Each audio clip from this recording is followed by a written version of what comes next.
I pretended to be deaf for 3 years just to see what people really thought of me, and it destroyed my entire family. It started junior year when I got a severe ear infection that left me temporarily deaf in both ears for 2 weeks.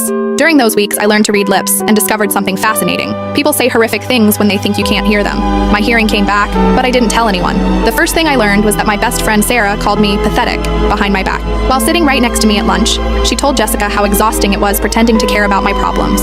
"She's so needy," Sarah mouthed while I stared straight ahead. My parents were worse. At dinner, my mom would silently mouth things like, "She's falling behind in everything," to my dad. He'd nod and mouth back, "It's probably just a phase." But the real revelation came from my sister Emma. Emma was 2 years older and the golden child. Straight A's, varsity soccer, early admission to Stanford. I thought we were close. I was wrong. One night, Emma brought her boyfriend over to study. I was in the living room, supposedly doing homework. They sat at the kitchen table where I could see them perfectly. "Is she always this pathetic?" her boyfriend asked, gesturing toward me.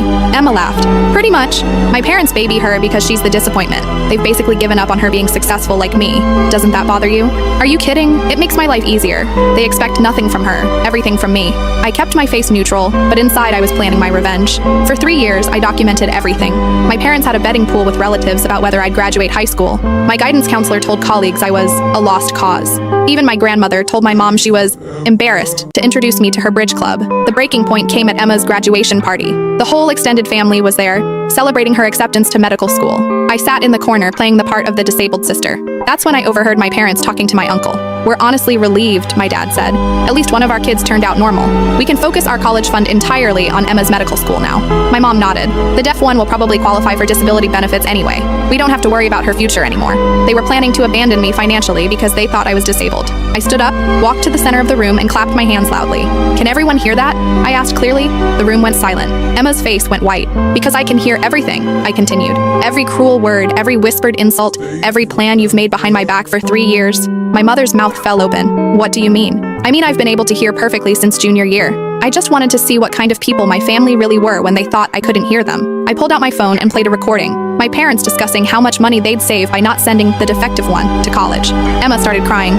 "We didn't mean—" "Yes, you did." I cut her off. I turned to my parents. "You raised me for 18 years, then wrote me off the moment you thought I had a disability."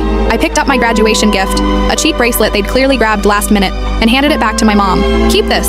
You'll need to save money now that you only have one daughter." I walked out and never went back.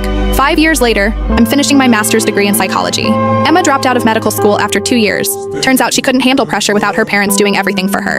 They've tried reaching out, claiming they misunderstood what I heard, but I have 3 years of recordings that say otherwise. Sometimes people ask if I regret the deception. The answer is simple. I regret that it was necessary, but I learned the most valuable lesson of my life. When people show you who they really are, believe them, even when they think you can't hear them.